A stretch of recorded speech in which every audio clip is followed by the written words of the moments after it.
The Early Line with Mario and Musso. Mario and Musso have your early line on 104.5 ESPN Baton Rouge.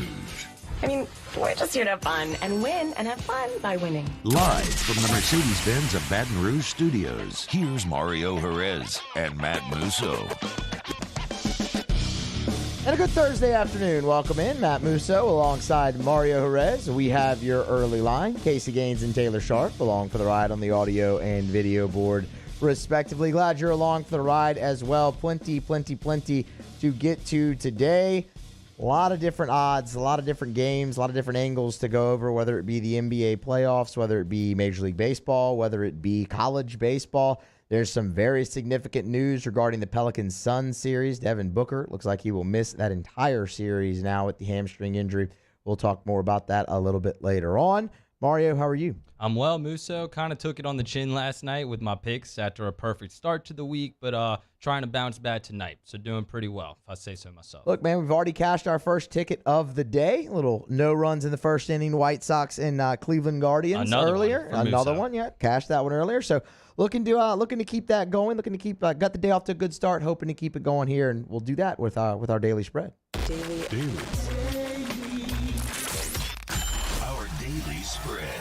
What are Mario and Musso watching tonight? I'm talking about big money, real big money. This is our daily spread. So kind of going in reverse order, Mario. We'll start with the night game, the late game tonight. Golden State Warriors, they travel to face the Denver Nuggets. Golden State favored by 1.5, 2, depending on which book you're shopping at there. Look, this is one that it just feels like is potentially the most lopsided series that there is out there, right? I mean, the Nuggets are in a really, really bad spot. You have no Michael Porter Jr. You have no Jamal Murray. It is just Nikola Jokic. And while Joker is going to be the MVP of the league and is an incredible basketball player, he has not been able to do it all on his own, and a lot of that is credit to Draymond Green. Draymond Green has just kind of had Jokic in a phone booth this entire series, and it's become really hard for him to get his points, and there's not much else around him out there. Look, Aaron Gordon's the second leading scorer on this team for the season. He's turning in point totals of like 7 and 8 so far in games 1 and 2 of this series. Will Burton right now, Mario. I mean, come on. If that's your best player going up against the Warriors, it's going to be tough. There's the old saying, right? The series doesn't start until the road team wins the game. Well, until the road team wins a game. Well, road team's probably going to win this game tonight. You know what I find incredible is Steph Curry. And not just because, look, he's a Hall of Famer and he's genuinely, and just incredible in general. But the fact that he's on a limited minutes count, he's played 45 minutes in this series. He has not even played enough time to equal a full NBA game so far in 2 games, and he's still scored 50 points. It's just absolutely nuts what they're still able to get from Steph Curry. You add in what Jordan Poole's doing, more on him momentarily. You add in what Klay Thompson's doing. There's just too much firepower, too much depth with the Warriors going up against this Nuggets team. Denver, they could start quick in this game, being at home. I think that's possible. For what it's worth, Denver's covered the first quarter each of the first 2 games of this series. So if you want to take Denver early, no one could really blame you there. They're favored by 1 in the first quarter, minus 110.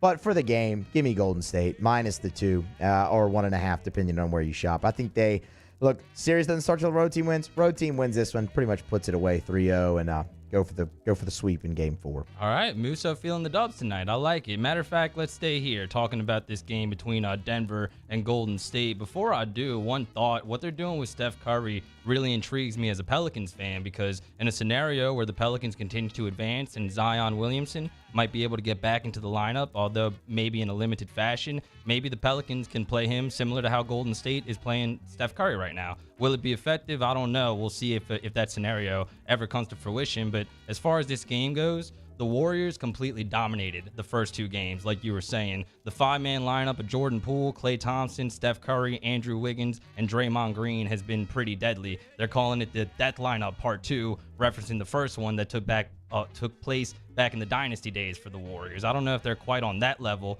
but Jordan Poole has been a really good addition. He continues to play like a star, had 29 points in the last game, game 2, on 62% shooting. And like you said, Steph Curry, game 2 alone, 34 points in just 22 minutes. And then Klay Thompson as well. Seems like he's almost kind of saving himself sometimes. Like, he goes out there, he scores, he gets streaky, but I feel like Klay Thompson is still going to play his best basketball down the road in these playoffs. He had 21 points in the last game. And like you mentioned, man, Draymond Green has Nikola Jokic in hell right now. The Joker is 9 of 28 from the field in the first 2 games of this series, according to NBA advanced stats. And since Green is playing Jokic one-on-one, it's limited him as a passer too. And Nikola Jokic only has 10 assists in the first 2 games combined in this series. This is a guy that averages 8 assists per game and had 20 assists with double-digit assists. So the numbers there are very, very telling. 10 assists in 2 full games. Warriors -2 would definitely be the safe play here, like you were saying. That being said, this is the NBA playoffs, and I have a lot of respect for Michael Malone. I have a lot of respect for Nikola Jokic, who's the reigning MVP. Those 2 guys might find a way, go supernova, play above his head, Nikola Jokic, coach above his head, Michael Malone, and find a way somehow to pull out this game. Like you mentioned, Will Barton capable of knocking down some shots. DeMarcus Cousins plays for the Nuggets now. Not a lot of people know that. Not the DeMarcus Cousins that he once was, but Boogie still capable of coming off the bench and giving them some good minutes, giving them some buckets. So not an official play. Golden State -2 would be the safe bet here, but I wouldn't discount the Nuggets. Them getting swept is something that's really, really hard. It's going to be something really hard for the Warriors to do. You know, we kind of talked about this in show prep. I'm interested to see kind of their psyche as well, the Nuggets. I mean, frustration boiled over in game 2.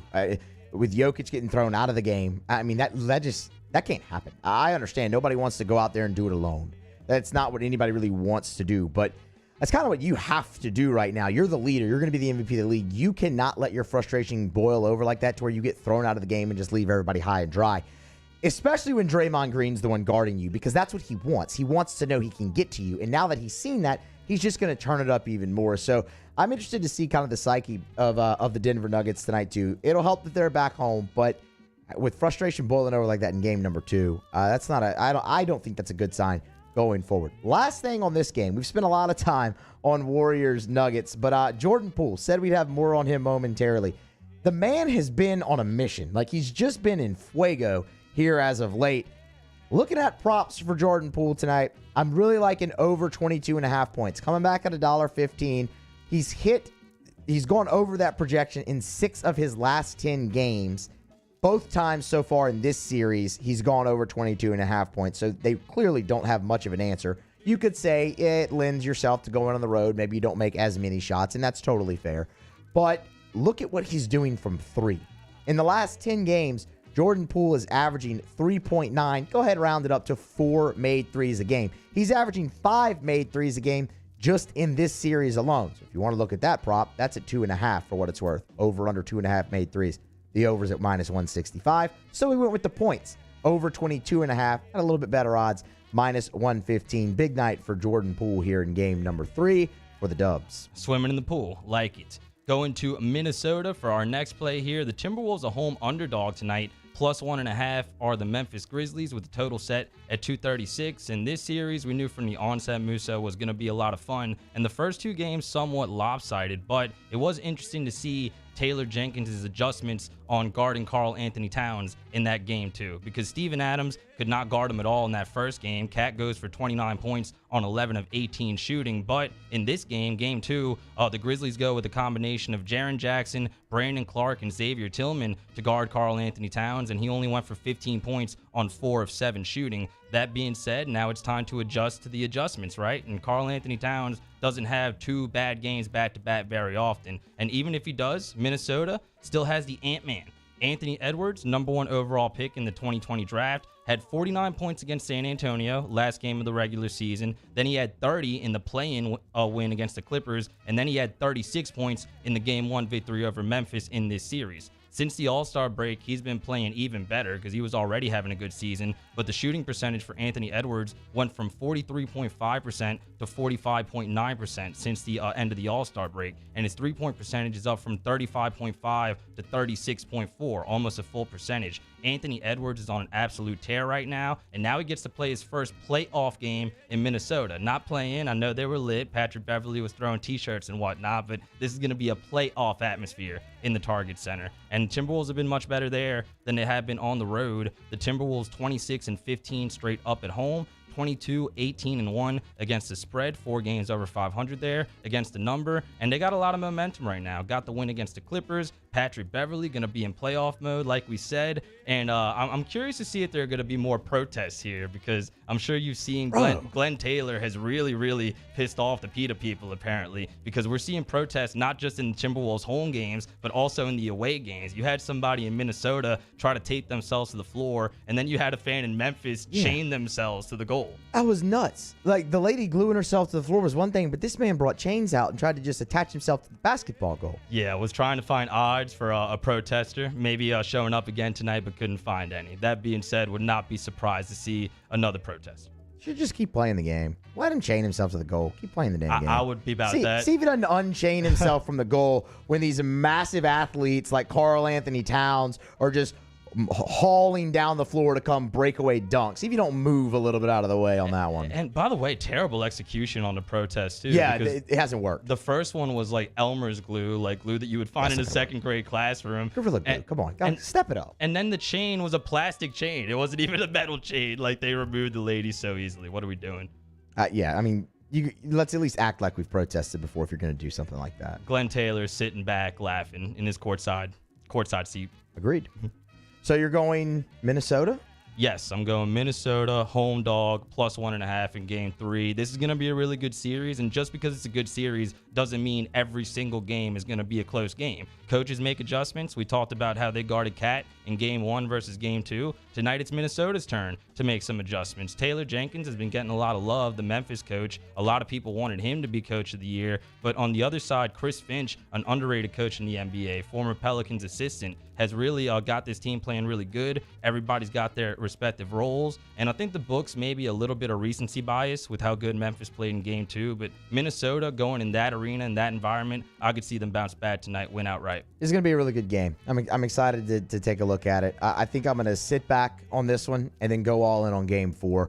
See if I can get a better read. They've played 6 times this year, including the playoffs. Each team has won 3 games.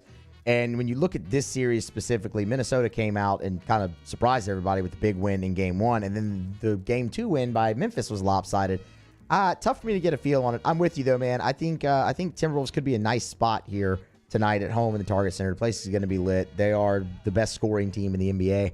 But for me, maybe stay away tonight, see how it goes, go all in on game number 4. Smart man. Brent Simoneau in the Bayou 4 chat wants to know what the protests are for in Minnesota and in Memphis. Apparently, Glenn Taylor, the owner of the Minnesota Timberwolves, roasted live chickens. Like, he raises chickens, and in whatever process they were using to roast or cook the chickens, apparently they were alive, and the animal activist people don't like that.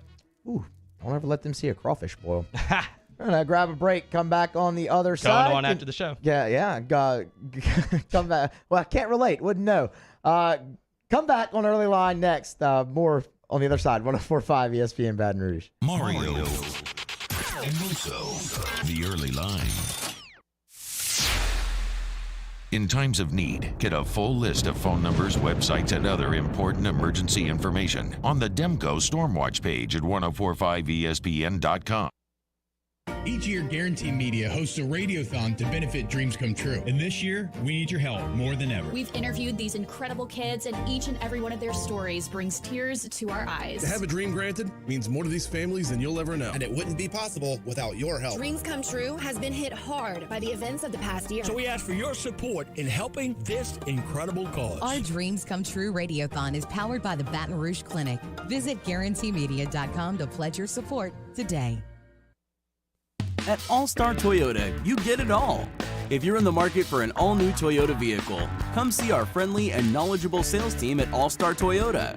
Located in Baton Rouge at the corner of Airline and Goodwood, we've been serving our community since 2005 by offering a large selection of new Toyota cars, trucks, and SUVs. Get behind the wheel of your dream car and take a test drive at All Star Toyota today.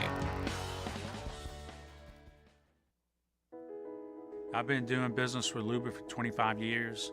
They're dependable, trustworthy. It's just the attention to detail with our clients. Our folks have years and years of experience. They're highly trained professionals, but many companies have that asset. What I'd like to think makes Luba a bit different is that we use those talents in a way that truly is dedicated to serving the needs of the folks who depend on us. Gulf Coast Office Products is a nationally recognized Savin office equipment dealer based right here in Louisiana. Over 100 employees strong, Gulf Coast has the boots on the ground to support all vertical markets, from education, engineering, legal, and finance. With the latest in office technology, from desktop to production segment units, Gulf Coast and Savin have the perfect fit for you. Call 225-756-2644. That's 756-2644 for Gulf Coast Office Products. This isn't just another day. It's so much more. Kelly's life was put on hold when her auctioneer primary care doctor discovered a rare blood disorder. Her doctor connected her to an auctioneer care team of cancer, heart, and kidney specialists. With multiple primary care locations around Baton Rouge, same-day appointments, and online scheduling, we're relentless about keeping you healthy. Auctioneer Baton Rouge, innovating healthcare for Kelly. Are you a licensed contractor? There's lots of good contractors in Louisiana doing work the right way, but unfortunately, too many unlicensed contractors are working outside the licensing requirements. Working as a contractor in Louisiana requires a license for the company doing the work.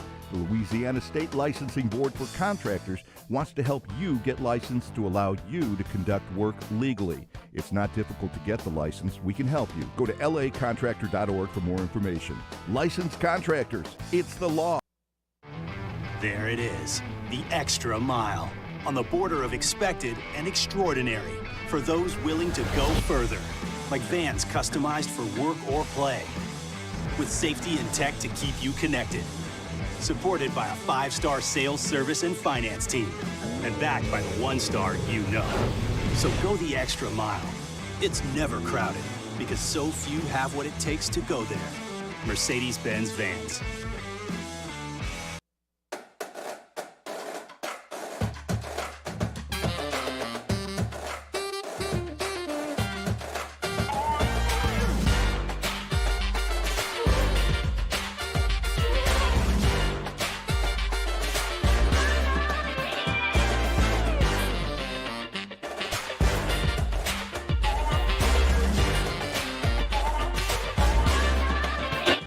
Moscona inviting you to join us for Thursday's AFR, presented by the Aesthetic Medicine and Anti-Aging Clinics of Louisiana. We're previewing the LSU-Missouri Baseball Series Game 1, and we're 1 week out from the draft. All the latest storylines. Join us, 104.5 ESPN Baton Rouge.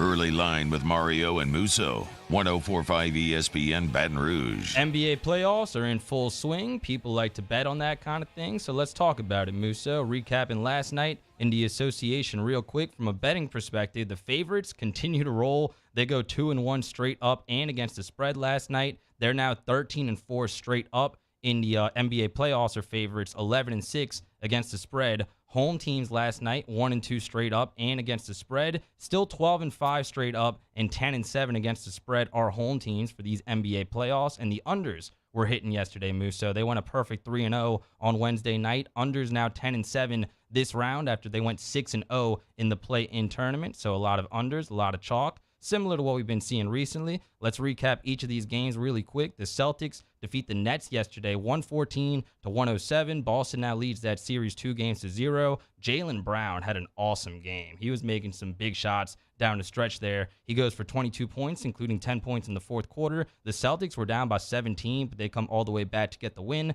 Jason Tatum added 19 points for the Boston Celtics. Not really popping with the stats, but was really effective was Jason Tatum. Then the two guys we've talked about a lot when it comes to this series, Kevin Durant, Kyrie Irving, neither one of them played well last night. KD did have 27 points, but he struggled from the field for the second straight game now. KD just 4 of 17, did not make one field goal in the second half. 0 baskets for Kevin Durant for the entire second half. Kyrie Irving, not much better, which is really concerning if you're a Nets fan. Kyrie goes for just 10 points, 4 of 13 shooting, one day after he was fined $50,000 from the league for directing obscene gestures and profane language to Celtics fans. Maybe they're a little bit in Kyrie's head. Looks like Ben Simmons will be back for Game 4. That's news. We could talk about that. But as of now, Boston kind of having their way with Brooklyn, especially defensively.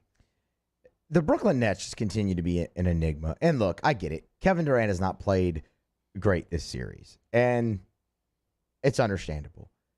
But, I mean, he got the brunt of the anger last night when Kyrie Irving was not good either. I mean, neither of them. They made a combined 8 shots. Like, neither of them were very good. And Kyrie's the one who's honestly been carrying the team throughout the play-in and the playoffs. What's just incredible is, I mean, look, you go and you look back at the game. Seth Curry made a jumper with 11 minutes and 38 seconds left in the game to put the Nets up 92-85.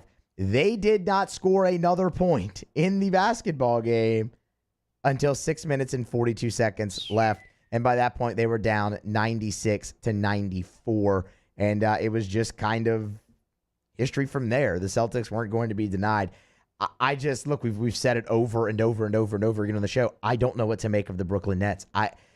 Anytime I think I kind of have them figured out, it's the opposite way. So I've just really stayed away from them. I've been constantly confused as to why they have the third shortest odds to win the entire thing when they had to go through the play-in. I get Durant. I get Kyrie. I understand all of that. The star power's there. They're not a good team, though. Like, they don't play well together, and they're insanely difficult to peg. And they're a 3.5-point favorite ahead of Game 3, which might surprise you. And no, it doesn't. It doesn't. I expected them to be. But what's surprising is they've been terrible against the spread at home. So you would obviously think fade them. But it's a desperation spot. They have to try to at least, get back in this. They go down 3-0. It's definitely over. And with the personalities and egos you have on that team, if they're down 3-0, they're going to quit. Like, they're quitting for Game 4. Trust me, I try so hard to be objective with the Brooklyn Nets because Kevin Durant, Ben Simmons, Kyrie Irving, like, that's arguably my 3 least favorite NBA players. But trying to be objective, trying to go by what the books are seeing. And I guess if they're assuming that maybe eventually they'll flip a switch and maybe Ben Simmons is some part of that. Again, it looks like he will play in Game 4 of this series. That, according to The Athletic. How big of an impact will Ben Simmons make? Offensively, I'm not sure. It's going to be really hard for a guy that hasn't played NBA basketball since last June to go in the middle of this series and make an impact. Exactly. I mean, you know what? Good for them. He's back. The main objective of that trade was to get rid of James Harden and have somebody for the future, not this year. Because even if Ben Simmons plays, you could argue Ben's not going to give you much offensively anyway. If we're being honest, but defense and, assists and things like that are definitely a huge part of his game. But he hadn't played in over a year, like you just said. I mean, what can you realistically expect from him coming in a playoff game where it's much more physical? I don't think that really has much bearing on it, to be honest with you. No, it still could be really fun to watch as a fan, though, just because of the potential train wreck if Ben Simmons plays poorly, because you mentioned the personalities on that team. Steve Nash, who is an all-time great point guard, but an inexperienced coach. Like, you have some potential for some bad stuff to happen there, and I'm not just talking about on the court, but that's going to be interesting to see. Ben Simmons will be back for Game 4, not Game 3, but the Nets are a 3.5-point favorite ahead of Game 3 in Brooklyn. Boston leads that series 2-0. the biggest surprise in this NBA playoffs, especially from a betting perspective, has to be the Chicago Bulls. And they gave the Bucks a scare in that first game and covered. Last night they won outright in Milwaukee, 114-110. The Bucks open as a 1.5-point favorite ahead of Game 3, and DeMar DeRozan had his game. DeMar DeRozan finally was big in a playoff setting, career-high 41 points, including the dagger layup to put the Bulls up by 5 at the end of the game there in the final minute. And the Chicago Bulls, surprisingly, again, this is a 2-game sample size. They have a little bit of juice, and I'm starting to think whether or not they could actually win this series because Chris Middleton also went down with an injury in this game. He's waiting to have an MRI today to determine the severity, but Milwaukee potentially could be without Chris Middleton going forward. And this is a team in the Bulls that a lot of people didn't really respect, at least from a betting perspective, coming into this playoffs, and it makes sense because Chicago lost 15 out of its final 22 regular season games. And in the regular season, against the top 4 seeds in each conference, East and West, the Bulls 2-21 straight up. So a lot of people, myself included, not really giving them a chance against Milwaukee coming into this one, but they've kind of proved a lot of people wrong the first 2 games. Now they go back to Chicago with the series tied. Yeah, the Middleton injury is a tough one for Milwaukee. Obviously, he was having a great game last night, especially from 3. I'm starting to respect the Chicago Bulls a little bit more. I'll tell you that. Milwaukee, I know it's a 4-point spread to end that game there, but it wasn't that close. It just was not that close. Very early on, you could tell that the Bulls were not going to go away, that it was going to be very hard for Milwaukee to cover the 10 points. I know both of us laid the 10 points, and that is a bit of a risky play, especially in the playoffs. That's an extremely large number, but I just didn't believe in the Bulls enough. It became very evident early in that game that you should have. They were up huge at halftime. Credit the Bucks, a big third quarter to come back. At one point in that third quarter, they had it down to 3, but right at the end of the third quarter, Chicago goes on a bit of a run, scores the last 5, gets it to 8, 88-80, but you're still feeling like, okay, a little bit of momentum from Milwaukee. Chicago comes out, scores the first 8 points of the fourth quarter, gets it to 16, and at that point it was over. I turned it off. I was like, it's done. Alex Caruso is a force defensively. And he still looks like he's 50 years old. It started with all the memes, all that he looks like Elmer Fudd, but he is a legitimately really good player on now a playoff team. It's kind of overachieving in the minds of many. So shout out to him, and also Vucevic, the center for Chicago. He had a really game. nice day. 24 points, 13 rebounds. Bulls have a little bit of juice. That series tied at 1, going back to Chicago. The 76ers win an epic game in overtime, 104-101 over the Toronto Raptors. They were favored, and they covered the 1.5-point spread there in Canada. And Joel Embiid makes I don't know if the biggest shot in his career, but probably the coolest moment in the career of Joel Embiid. Makes the 3-pointer with 0.8 seconds left. Gets a little bit of revenge on the team that eliminated his team on a buzzer beater a couple years ago in the second round. And Joel Embiid, another epic performance, 33 points, 13 rebounds as the Sixers come back from a 17-point deficit. And then James Harden, another kind of pedestrian performance with 19 points and 10 assists. The 76ers now in control of this series, looking for the sweep. So this was great. I loved this. So, look, kind of just talked about it there with the Bucks. You could tell pretty early on that one wasn't going to go the way of Milwaukee. Kind of started looking for an out, started looking for a hedge. Went 1-1 on the no runs in the first inning bets yesterday. Needed something. With about 3.5 minutes left in that Toronto-Philly game, that 93-90 Toronto jumped on the Sixers money line live at plus 175. So a thank you to Joel Embiid. I did not expect that. I thought for sure I was watching the game very intently at that point. I totally expected that one to go to a second overtime. I mean, 2.5 seconds left on the game clock, 0.9 of a second left on the shot clock. The 4 prior offensive possessions for the Sixers in that game were garbage. I mean, it was terrible. They were literally throwing air balls up. It was not good. And not just because they were highly contested. I mean, Tyrese Maxey literally just bricked one off the backboard alone for really no good reason.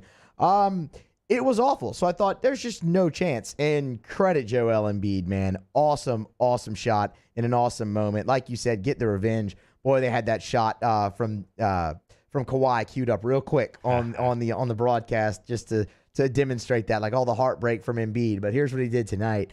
That was an awesome moment at the end of that game. Probably the best moment, aside from Tatum's buzzer beater, probably the best moment so far of the NBA playoffs. Sixers really interesting going forward. You and I both agree that James Harden does not look very good out there. We talked about the new rules and him not being able to foul bait anymore. That's definitely affecting his game, him not going to the free throw line, but he just kind of looks a step slow. That being said, Joel Embiid is an animal, the best center in the league, and the role players for the Sixers continue to play really good also, Tyrese Maxey and Tobias Harris. So they're an interesting team going forward as well. I did want to talk a little bit of Pelicans. We'll talk more Pels tomorrow as we preview the game. We'll try to have a guest on, and we'll give our final picks. But I did want to highlight the odds for winning the series, the Pelicans and the Suns, because the odds are way different than they were when the series opened. At the moment, the Suns are favored at minus 280 to win the series. This is at Caesar Sportsbook, and the Pelicans are listed at plus 230 odds to win the series. That is a big, big change from the series opening price, which was Suns minus 2,500,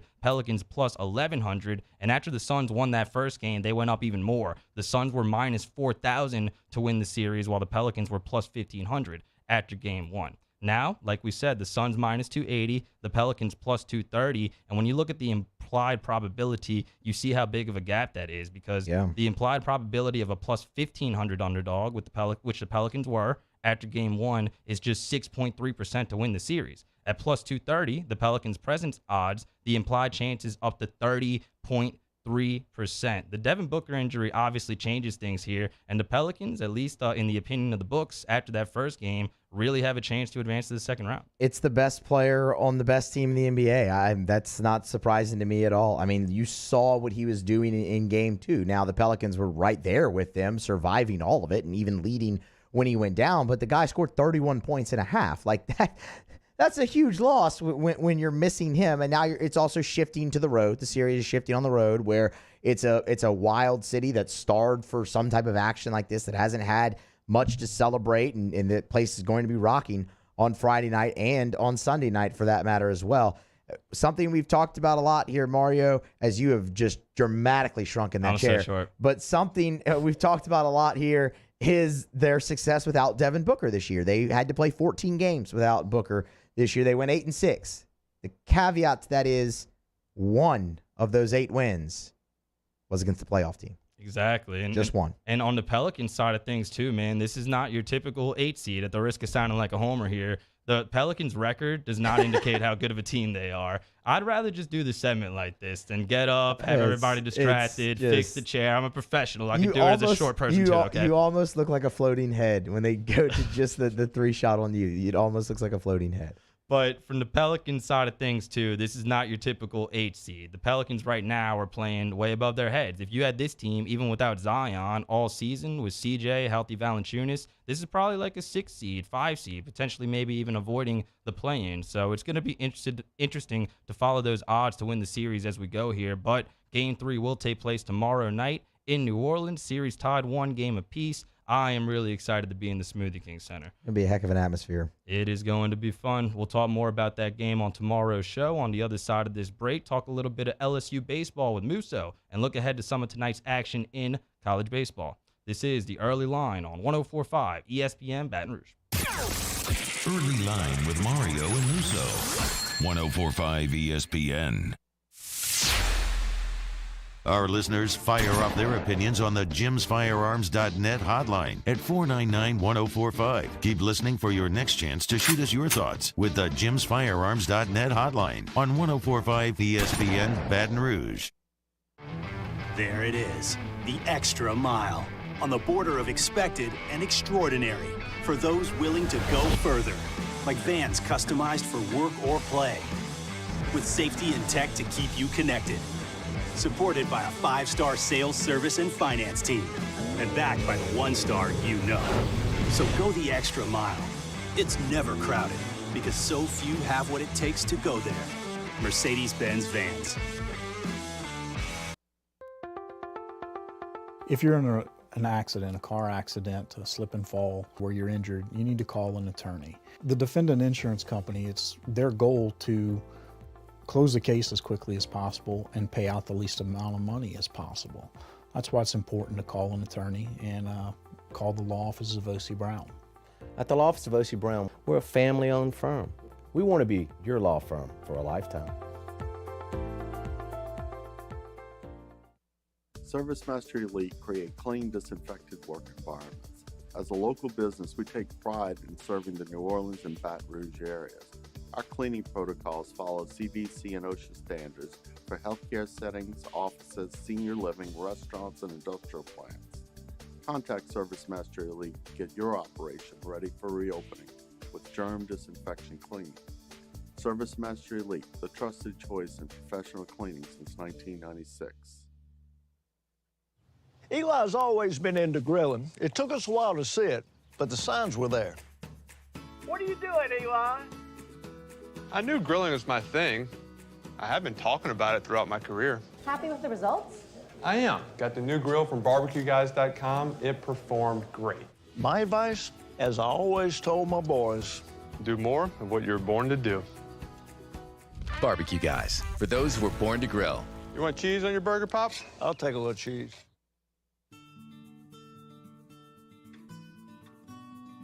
This is a house call. This is a follow-up appointment. This is a diabetes checkup. This isn't just more convenient care, it's more advanced care. This is innovating healthcare at Louisiana's #1 hospital, Ochsner. At All-Star Toyota, you get it all. If you're in the market for an all-new Toyota vehicle, come see our friendly and knowledgeable sales team at All-Star Toyota. Located in Baton Rouge at the corner of Airline and Goodwood, we've been serving our community since 2005 by offering a large selection of new Toyota cars, trucks, and SUVs.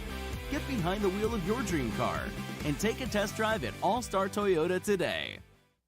And this year, 2022, it's time to finally treat yourself. Bring your boat to the next level with front-to-back boat service. You want the latest and greatest marine technology? You want to go to the place that has not one, but two NMEA-certified techs. Family-owned and operated by the Sherman family for 30 years, Front-to-Back is the answer in Baton Rouge for all of your custom boat needs. So head to front-to-backboatservice.com or find them on Facebook, Front-to-Back Boat Service. Hey, look what I found! The motivation I needed to live healthier. My new favorite sport.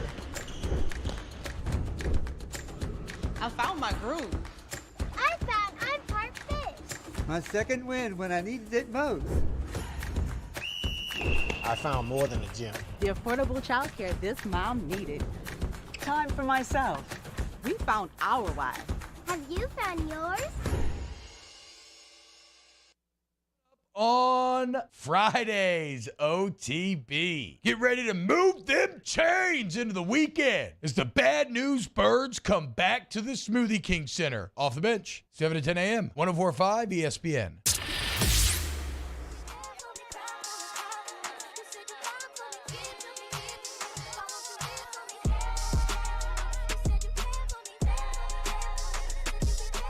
You're getting the early line with Mario and Musso on 104.5 ESPN Baton Rouge. A couple of games to keep an eye on here in college baseball tonight, Mario, both in the SEC. Obviously, one of them is LSU. We'll get to the cat fight in Alex Box Stadium, Missouri Tigers, LSU Tigers momentarily.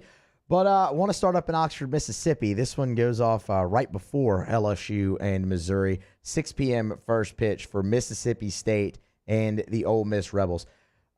Ole Miss is your favorite in this game, which I'm a little surprised at, which kind of might scare a few off of this one. But Mississippi State at plus 105 on the money line is a play that I'm very intrigued by. I think they hold a few distinct advantages over Ole Miss. Number one, the Rebels are just playing really poorly. They are not very good right now. They just lost by 10 to Southeast Missouri State on Tuesday night. I mean, SEMO went into Oxford and dominated.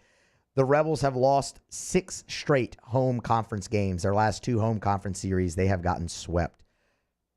Mike Bianco right now sounds just very defeated. He sounds like a guy who knows he's going to have some explaining to do after this season, and Ole Miss might have already probably put in a call or two, I would imagine, at point, just to gauge interest. That's what happens. Not saying it's but that's just how he sounded after that midweek loss, that he's going to have some explaining to do after this season. The vibes are not great in Oxford right now. They're, again, favored in this game.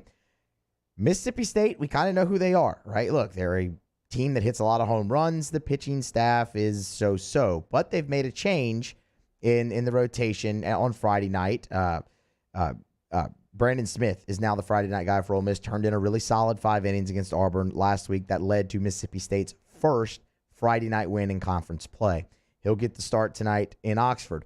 You look at Mississippi State, again, just kind of going along with the trend of their pitching staff being The one thing they do well that LSU fans found out well is they strike guys out. Mississippi State comes into this series third in the SEC in strikeouts per 9 innings with 11.1. Ole Miss in conference play has struck out the most of any SEC team. That's an advantage that favors Mississippi State. Now, granted, look, the Ole Miss lineup is good. They've had a couple injuries that have dragged it down a bit, but it's still one of the better lineups in the conference, and State's arms will have their work cut out for them. But Swayze Field's a bandbox. It's 380 to center field. Mississippi State hits a lot of homers. I think they can do that as well against an Ole Miss pitching staff that has struggled. The Rebels are in the basement at 5-10. They've lost 6 straight at home in conference. I'm not about to not fade them in this spot with a Mississippi State team that just won a series and is coming in with a little bit of mojo.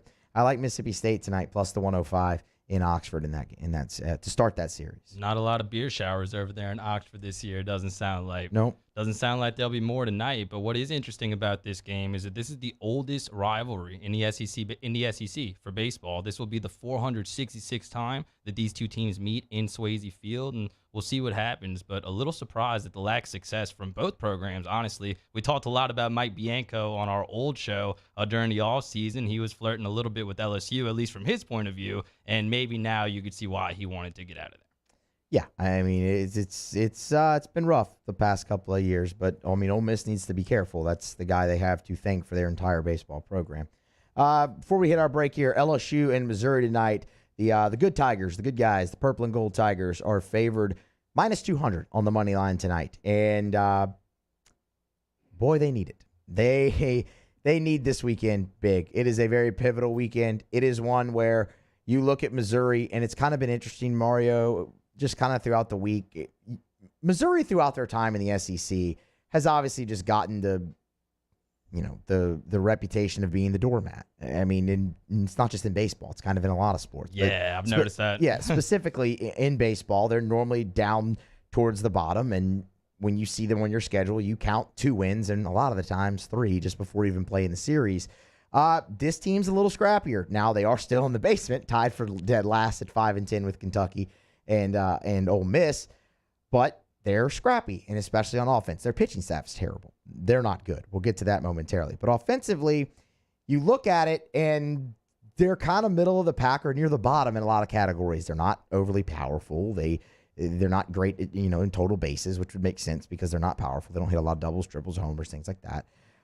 They don't draw a lot of walks, yet they score, and they score a good bit. They've scored over 250 runs this season. So how? Well, scrappiness, but they manufacture runs. Kind of similar to ULL in the midweek. LSU did really well in that one. They steal bases, 49 of 56. That's third in the SEC. They don't strike out. They don't draw a lot of walks. They don't strike out. Missouri struck out the third least of any team in the Southeastern Conference. And oh, by the way, they get hit by a lot of pitches. Bruises could be a nice theme in Alex Box Stadium this weekend. We know LSU's prowess for getting hit by pitch. Missouri is second to only LSU in the Southeastern Conference in hit by pitches. Jay Johnson yesterday said you have to make them earn everything they get. That's been a problem for LSU this year in a lot of different situations. Most of that started with errors. Keeping in the theme with how similar they are to ULL, how did ULL get their 2 extra runs in that game? LSU handed them to them with some errors and some misplays and a walk in the 7th inning. Before that, they hit 2 solo homers. And LSU was up 8-2. That's never going to beat this LSU team. Make them earn it. If you don't, Missouri can get you a little bit. So it just kind of clicked in my head what you were saying. Missouri has had very little success in like any sport the last few years. They won the SEC East in football the first 2 years they were there, Dorial Green Beckham, what have you. But since then, I haven't seen Missouri do very much of anything in any sport. And I'm no baseball whiz, Musso, as you know, but I do know that LSU should take care of business here. You would love to get 2, preferably you'd love to get 3, but Missouri across the board, like you're saying, you're doing some digging. They do certain things well. They have some good baseball players on that team, but this is a squad that's number 11 in the SEC in team ERA, number 9 in batting average, and they might be worse than LSU at fielding because they are number 12 in fielding right now. So LSU's at home. I know they've been a little bit better on the road despite the fact of what happened last weekend, but LSU needs to take care of business here against Missouri. You mentioned their pitching staff being 11th. They're not good. They're not. Spencer Miles, who's going to start tonight, is a big righty, 6'3", 180. He's got, Friday night caliber stuff. The fastball be in the low 90s, get up to the mid 90s at some time. 3 pitches, change up, breaking ball to counteract it. But he's got an ERA of 6.3 on the entire season, and it's way higher in SEC play. In his 5 conference starts, 4 of them he's given up 4 or more earned runs. So 3 of them he's given up 5 or more earned runs. It's early and often that you can get them, and that's the key. When you get them down. And that's where I like LSU actually to match up well tonight and in this series. You go back and look at Missouri. Take the Arkansas series, for example.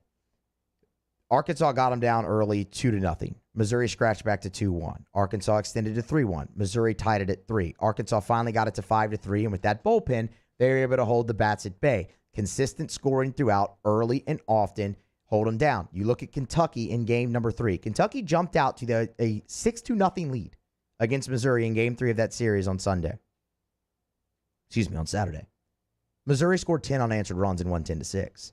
Because, first of all, Kentucky's bullpen's no good, and they couldn't hold the bats down, but they didn't keep scoring as well. LSU has the ability to do both of those things. If they're executing with 2 strikes, like you saw earlier in the year and like you've seen against Florida and against Mississippi State and like you saw against ULL, LSU has that type of offense that can score throughout the game and put up crooked numbers. And they definitely have a bullpen that can hold these bats down. That's what you need to do. Don't allow them to have any chance. Don't believe that they have any chance. Go out there, hold them down early and often, and LSU should be able to come through at least with 2 wins, and I like them tonight in money line -200. Well said. I'm with you, and I'll add that I want to see better umpiring this series because I did not enjoy watching all the ump show in the last weekend series for LSU. Don't hold your breath. Umpires are terrible. Grab our final break, come back, close out early line. Next, 104.5 ESPN Baton Rouge. The Early Line, 104.5 ESPN Baton Rouge. The Baton Rouge Clinic brings you the 2022 Dreams Come True Radiothon. Help make a dream come true for a Louisiana child with a life-threatening illness today by making your donation at 1045ESPN.com. At All-Star Toyota, you get it all. If you're in the market for an all-new Toyota vehicle, come see our friendly and knowledgeable sales team at All-Star Toyota.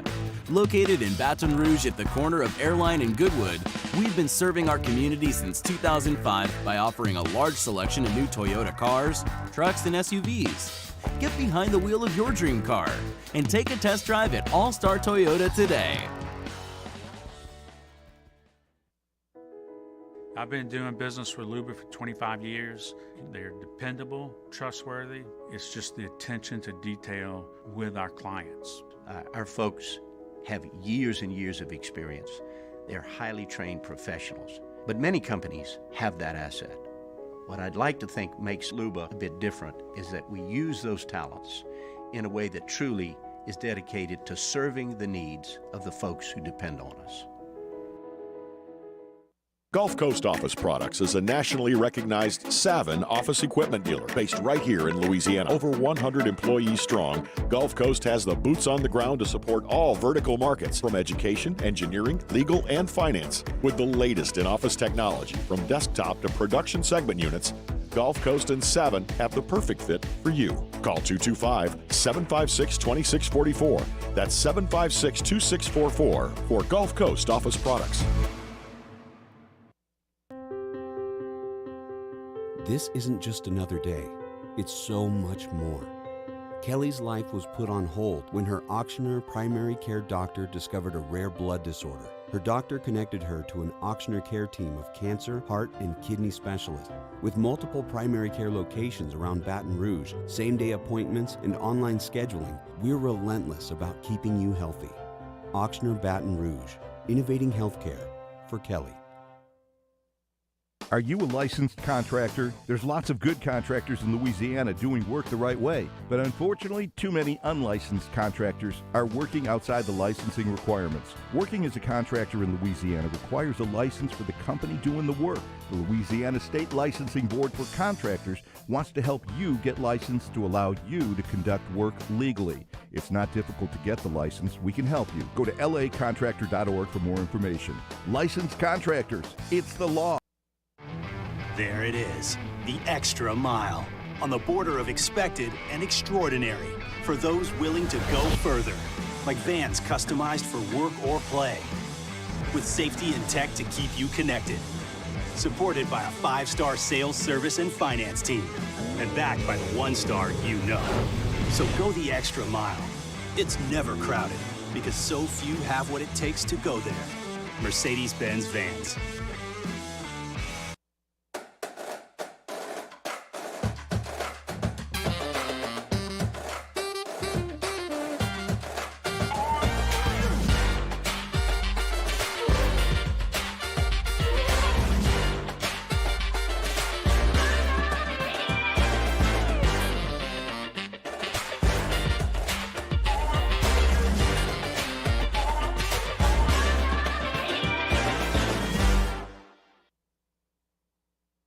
ServiceMaster Elite create clean, disinfected work environments.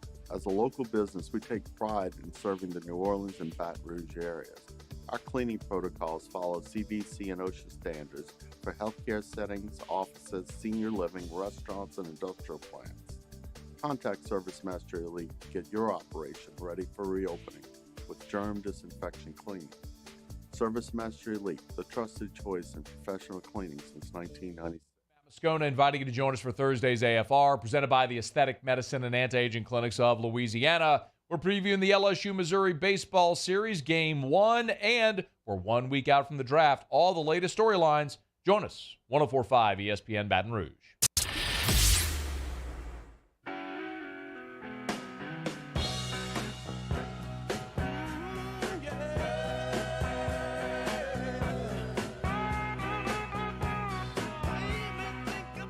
Early Line with Mario and Musso. 104.5 ESPN Baton Rouge. Wrapping up the show here on a Thursday. Very excited for tomorrow's show. We'll give our picks ahead of Pelicans Suns Game 3. We'll also line up a Pelicans guest before tomorrow's show. Brand new series now. Devin Booker has a grade 1 hamstring strain, according to ESPN. Usually that injury requires a window like 14 to 21 days to return. This is the playoffs, so maybe Devin Booker tries to return before then, but not looking good for him or the Phoenix Suns. This is a brand new series. Yeah, man, the Woj bombs have been plentiful the last couple of days when it comes to Devin Booker. I mean, very, very plentiful. Brand new. You're right. I'm still so hesitant to just be like, oh, this is the break the Pelicans needed, because we went through it earlier. While the Suns played 14 games without Devin Booker and they won 8 of them, they only beat one playoff team, and I understand that. But where the Pelicans are at now is awesome. But for the majority of the year, they weren't a playoff team.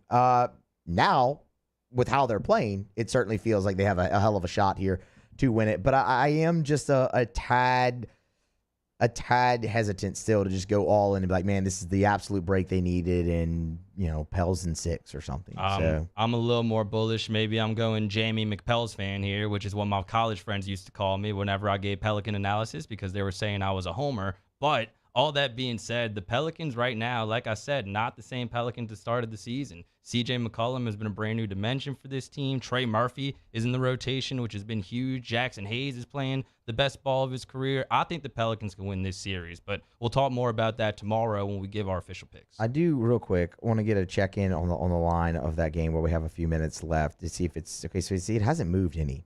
I mean, I guess that makes sense. I mean, Devin Booker wasn't going to play in that game anyway.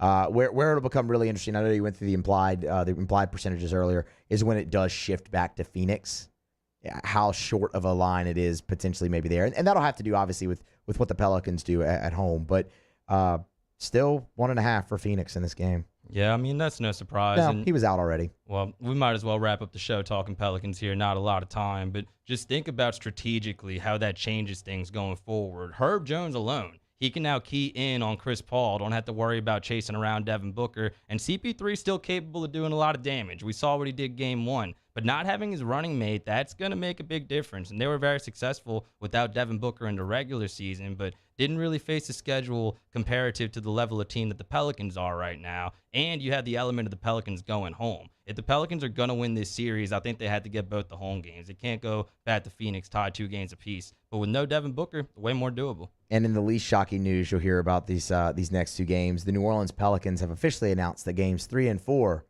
are sellouts. Yes, and it will be Shocker. a red out inside of the Smoothie King It should Center. be. And I think Game 3, they're wearing City Edition uniforms tomorrow night, I believe. They're wearing City. I think so. I think Game 4 is either the navy or the white, but you're correct. No, dude, white. Do not wear the navy. The navy are terrible. As long as they don't do the white T-shirts. I went on the rant the other day. Whenever they make the fans all wear white T-shirts, it looks like they're surrendering. That's the same color as the surrender flag, so I'm not vibing with Well, that. not only that, when we went through that, white is not one of the Pelicans' colors. Their colors are red, gold, and navy blue. Those are your colors. White's not a color. Stop. More Pelicans conversation during the show tomorrow. We will preview Game 3, and we'll get you ready for the weekend. Thanks for listening to The Early Line with Mario and Musso, 104.5 ESPN Baton Rouge.